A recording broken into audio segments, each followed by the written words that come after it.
Chinese warplanes crossed into Korea and even Japan's air defense identification zone on Monday, though Beijing says it was a planned ordinary drill. What's puzzling is the timing, just 2 days after President Moon completed his state visit to that country. Woo Jung-hee provides a closer look.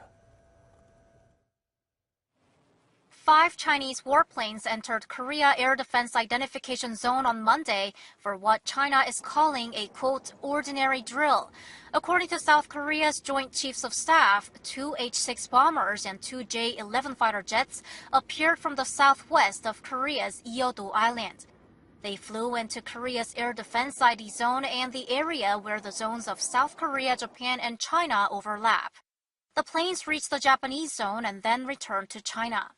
One Tu-154 reconnaissance plane that flew for 2 hours went even farther east, up to waters of Japan's central Kanazawa City. South Korea dispatched aircraft for surveillance immediately after the planes were detected.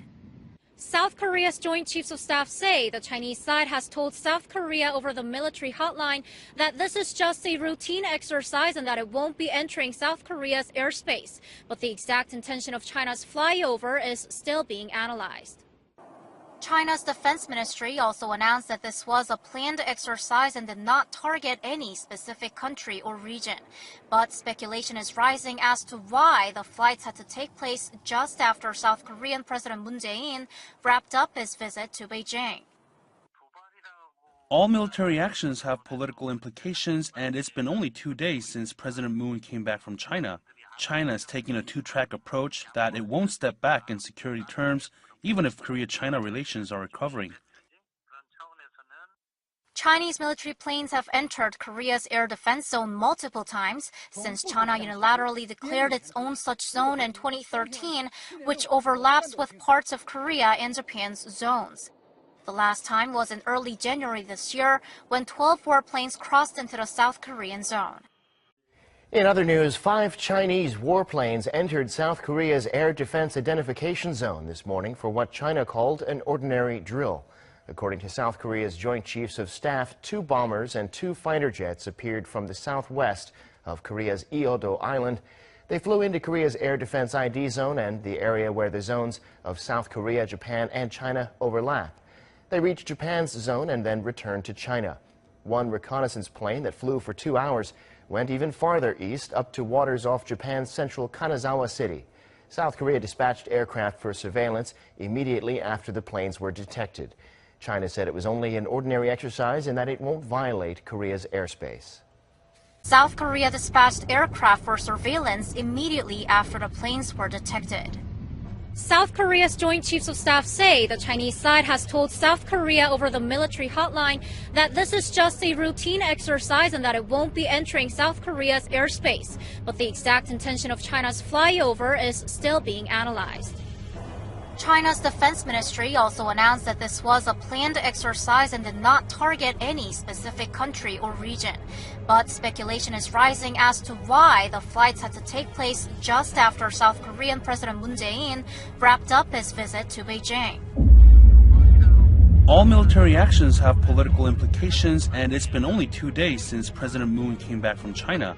China is taking a two-track approach that it won't step back in security terms, even if Korea-China relations are recovering.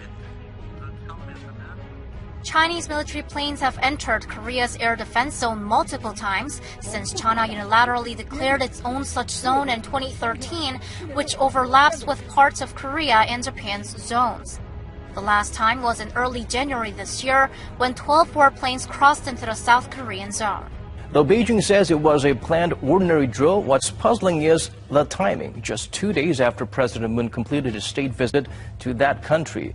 President Moon Jae-in and Chinese President Xi Jinping unveiled their 4 basic principles last night for dealing with North Korea's nuclear issue.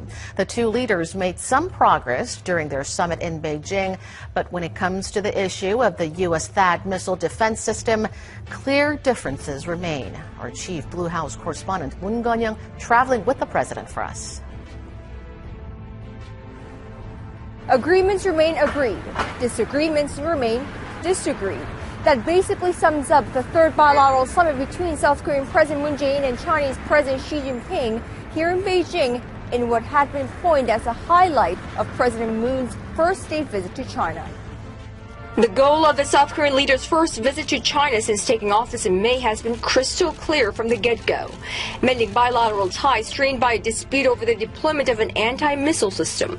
That feeling was mutual on Thursday as South Korea's first couple were greeted by their Chinese host at the Great Hall of the People in the heart of Beijing.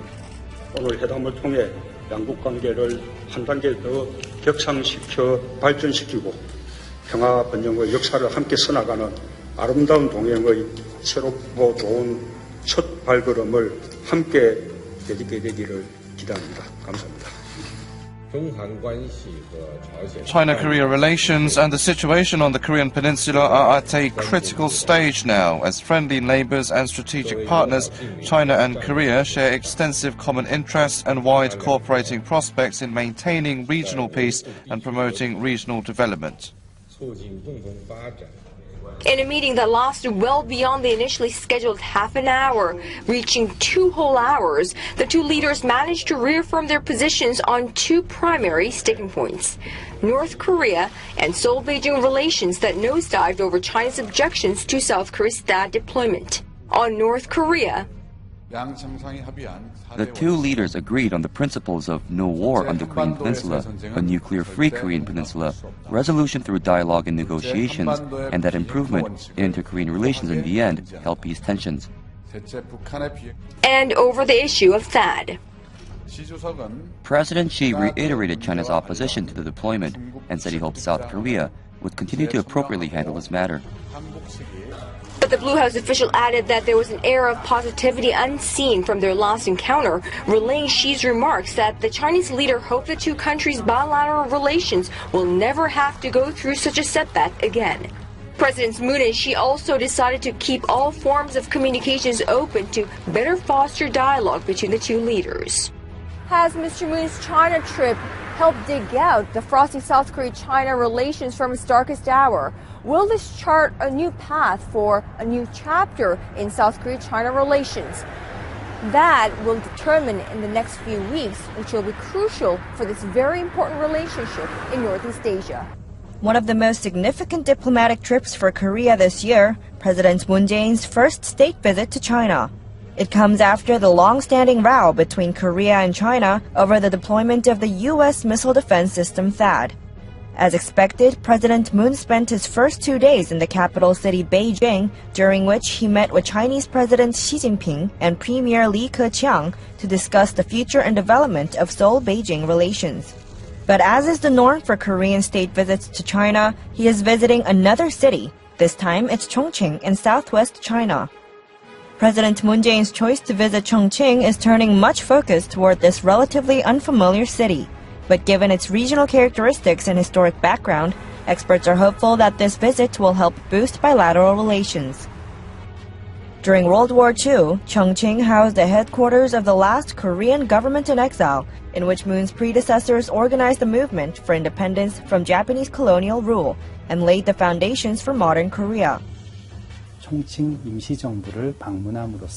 The president's visit to the Korean government in exile in Chongqing reflects back on how the leaders of the two countries actively communicated at the time. In the long run, meeting the city's leader, Chun Min-ar, could also lay the foundations for future relations, as he is a close ally of President Xi and one of the potential future leaders of the country. Chongqing is also home to several of Korea's biggest companies, such as SK Hynix and POSCO, as well as Hyundai Motor, which the president is expected to visit on his trip. President Moon's visit to Chongqing shows a strong interest in the city, which could be a huge boost, helping encourage local companies in the region collaborate with the Korean companies there. The city's landlocked location also gives companies the upper hand in expanding into the innermost regions of China. The traditional places for expansion, such as Beijing, Shanghai, and Shandong province, are saturated markets with high competition. In contrast, the central west area of China has strong buying interest, which is yet to be fully explored by Korean companies, so they can really use it to their advantage with the right marketing. More importantly, the key word when discussing economic opportunities in Chongqing is China's Belt and Road Initiative. The BRI is a major project proposed by Xi Jinping that aims to connect Eurasian countries by bridging the gap in infrastructure to accelerate economic growth in the region. Experts say that because of the role Chongqing plays in this huge nationwide project, President Moon's visit to the region should hopefully pave the way for Korea to also participate in the project. The BRI passes through Chongqing, and considering its strategic location, South Korea needs to think of ways to make use of it and get on board the project. President Moon Jae-in made it clear not long after taking office in May that one of his main economic goals is to improve Korea-ASEAN relations and proposed the new Southern Policy. It aims to boost trade with ASEAN countries to more than $200 billion a year by 2022. Experts say that while paving our own way when expanding economic relations is a good start, being a part of BRI would boost these efforts. The South Korean government's new Southern Policy aims to improve diplomatic relations with ASEAN countries. China's Belt and Road Initiative also happens to pass through this region, so we need to create a codependent relationship with China, so they also need us. President Moon's visit to Chongqing and China overall is just the first step for the two countries in thawing diplomatic relations. But pundits remain hopeful that the state visit, along with the additional South Korea-China free trade agreement talks coming up this month, will bring mutual benefit